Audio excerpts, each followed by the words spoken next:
Bonsoir à tous, je vous invite à vous installer confortablement et pour le plus courageux d'entre vous dans la pénombre pour écouter mes histoires. Ce soir c'est un peu spécial, nous allons découvrir ensemble des histoires que je n'ai pas encore lues. Je n'ai pas trouvé mon bonheur sur les réseaux sociaux, sur Reddit, pas de choses qui m'inspiraient vraiment. Alors un petit démon m'a soufflé une idée à l'oreille, et si je demandais à ChatGPT de me raconter des histoires vraies? C'est ce que nous allons découvrir aujourd'hui. C'est parti pour la première histoire. La Dame en blanc. Sur l'île de Wight, en Angleterre, il y a une vieille route côtière, connue sous le nom de Military Road, qui serpente le long de la côte. L'histoire que je vais vous raconter s'est déroulée il y a de nombreuses années, lorsque la route était encore utilisée, principalement par l'armée. Un soir sombre et brumeux, un jeune soldat rentrait chez lui à pied le long de la Military Road. Il était fatigué après une longue journée d'entraînement et il faisait déjà nuit. Alors qu'il marchait seul, il entendit des pas derrière lui. Lorsqu'il se retourna pour voir ce qui le suivait, il fut frappé de stupeur. Derrière lui, il vit une femme, vêtue de blanc, flottant au-dessus du sol. Son visage était pâle et triste, et ses longs cheveux noirs flottaient dans l'air comme si elle n'était pas soumise aux lois de la gravité. Le jeune soldat s'arrêta, paralysé, tandis que la femme en blanc s'approchait doucement de lui. Elle s'arrêta à quelques mètres, le fixant avec des yeux tristes. Sans dire un mot, elle tendit sa main vers lui.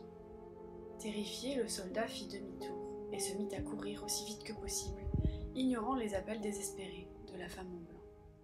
Il parvint à atteindre un poste de garde militaire non loin de là, où il raconta ce qui s'était passé. Les soldats qui l'écoutaient hochèrent la tête et lui dirent que sa rencontre avec la Dame en blanc n'était pas la première.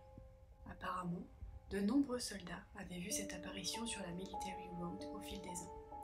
L'histoire de la Dame en blanc est devenue une légende locale, et on raconte que l'esprit de cette femme hante toujours la Military Road de l'île de Wight. Certains disent qu'elle cherche peut-être son bien-aimé perdu en mer, tandis que d'autres considèrent cette histoire comme une vieille légende urbaine. Néanmoins, elle continue d'intriguer et d'effrayer ceux qui marchent le long de cette route en pleine nuit. Une autre histoire paranormale est celle de la maison Belmez en Espagne. L'histoire de cette maison a débuté en août 1971 lorsque Maria Gomez Camara, une résidente de cette petite ville en Espagne, a découvert un visage humain en train d'apparaître mystérieusement sur le sol de sa cuisine. Maria et sa famille étaient perplexes face à ce phénomène surnaturel, mais ce n'était que le début d'une histoire étonnante. Le visage était une tache sombre sur le sol en béton, qui semblait être un portrait de profil. Maria et son mari, Juan Pereira, ont tenté de le nettoyer, mais le visage est rapidement réapparu. Intrigués et inquiets, ils ont décidé de casser le sol et de le remplacer. Pourtant, même avec un nouveau sol en place, le visage a fini par réapparaître. Les autorités locales ont été alertées et des enquêteurs sont venus pour examiner la situation. Ils ont conclu que le visage sur le sol n'était pas une supercherie. La nouvelle a attiré l'attention des médias, nationaux et internationaux, et des milliers de visiteurs ont afflué vers la maison pour voir le phénomène de leurs propres yeux. Au fil du temps, d'autres visages et figures sont apparus sur le sol de la maison, certains exprimant des émotions, la colère, la tristesse ou la surprise. Certains croyaient que ces visages étaient des manifestations de l'au-delà, ou encore des âmes piégées dans la maison. La maison Belmez est rapidement devenue un site touristique célèbre, attirant des milliers de visiteurs. Plusieurs enquêtes paranormales ont été menées pour tenter de comprendre ce phénomène, mais aucune explication définitive n'a été trouvée. Certains croient que des forces paranormales sont à l'œuvre, tandis que d'autres pensent que c'est un canular élaboré de la part de la famille.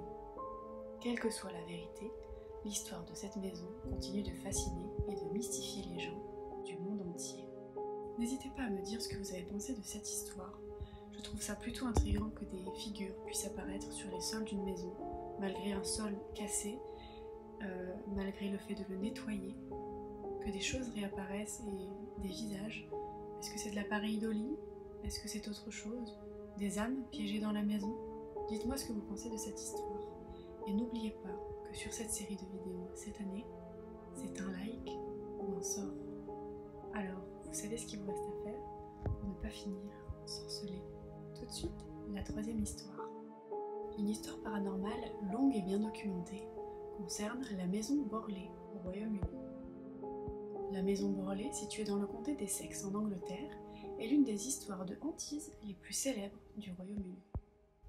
L'histoire de cette maison hantée remonte au début du XXe siècle. Les événements paranormaux qui se sont déroulés à Borley ont été largement documentés et ont fait l'objet d'enquêtes approfondies. L'histoire commence en 1863, lorsque la maison a été construite pour le révérend Henry Ball, son épouse et leurs 14 enfants.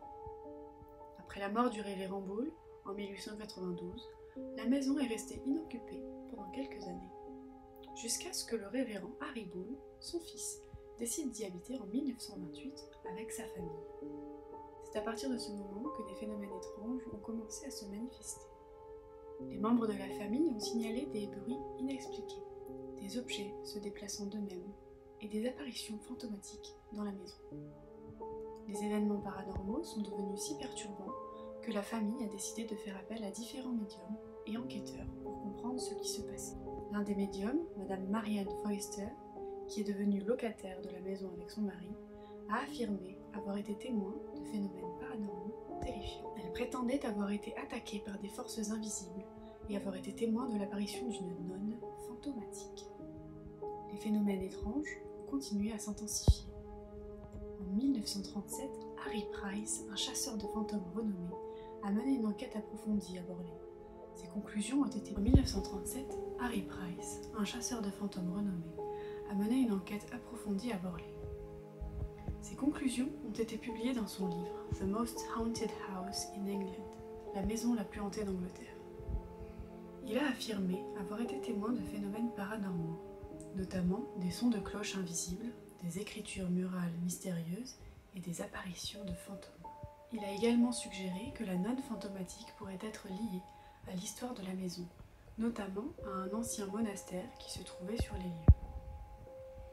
Après la mort de Harry, en 1945, la maison est restée inoccupée et a été laissée à l'abandon. Elle a finalement été détruite par un incendie en 1939. L'histoire de Borley est devenue célèbre dans le monde entier, et la maison en ruine est souvent considérée comme l'une des maisons hantées les plus notoires de l'histoire britannique. Cependant, malgré l'attention et les enquêtes, de nombreuses personnes restent sceptiques quant à la véracité de ces phénomènes. Certains pensent que les événements à Borley étaient le résultat de canulars ou d'une exagération des faits. D'autres croient fermement que la maison est hantée par des forces paranormales.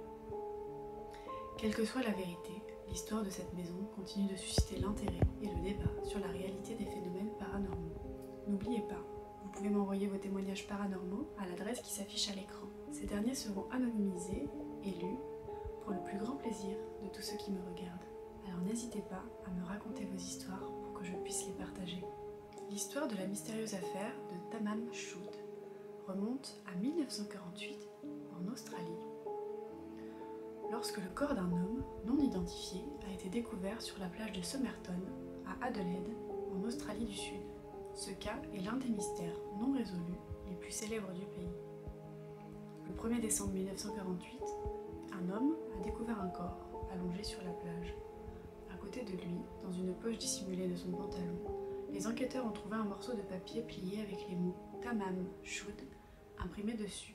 Ces mots signifient « c'est fini » en persan. Les experts ont rapidement identifié le morceau de papier comme provenant d'un recueil de poèmes d'Omar Khayyam. Les enquêteurs ont fouillé la plage et ont découvert une valise contenant des vêtements portant des étiquettes d'origine américaine et des objets personnels dépourvus d'identification. Cependant, toutes les étiquettes de vêtements avaient été soigneusement retirées.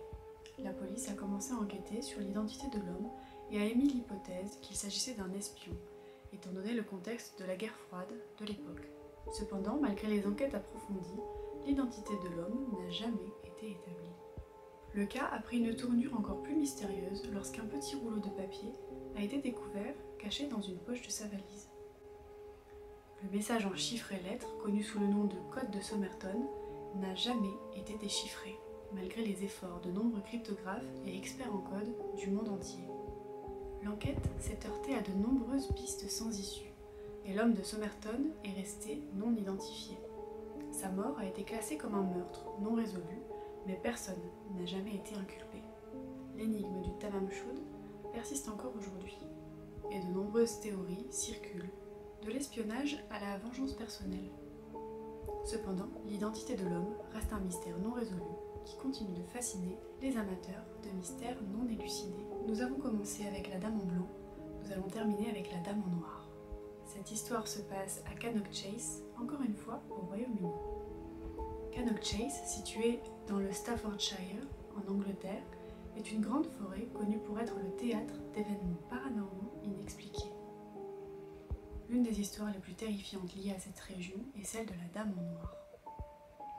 Selon les témoignages, la Dame en noir est une apparition sinistre qui hante la forêt de Cannock Chase depuis des décennies.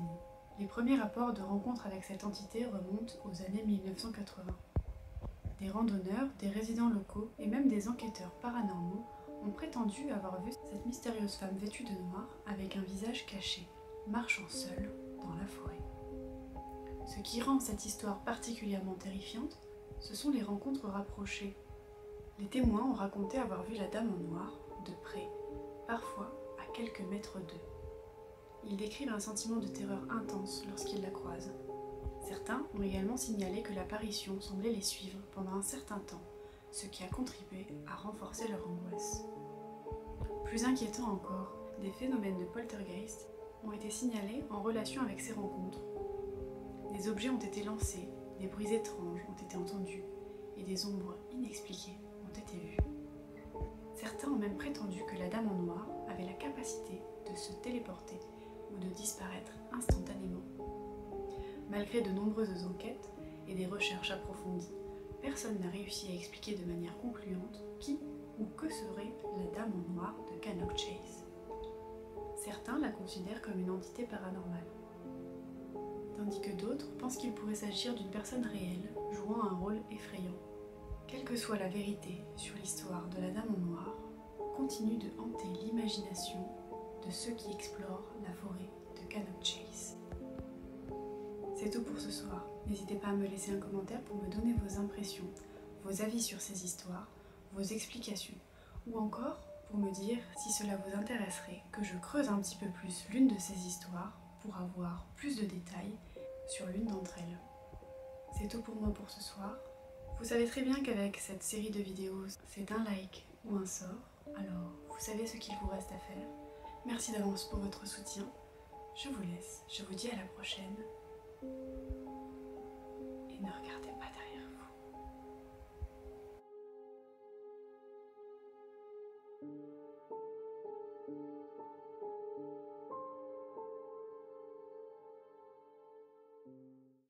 N'oubliez pas, vous pouvez m'envoyer vos témoignages.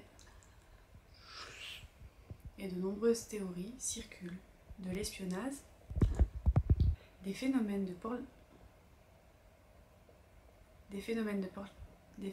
poltergeist. Ne regardez